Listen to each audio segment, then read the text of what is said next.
Hello kids, how are you?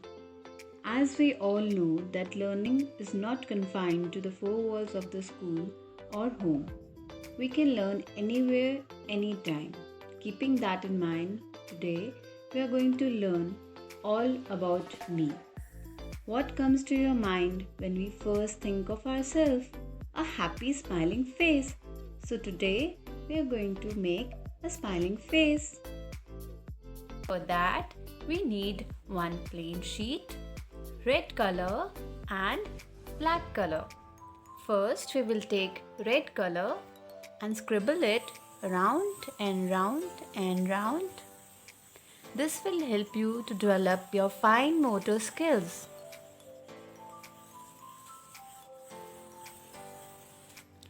Then we'll take black color and make tiny little dots 1 and 2 as eyes, and then a smiling face.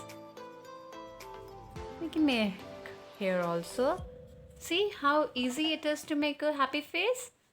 Have a good day. Bye.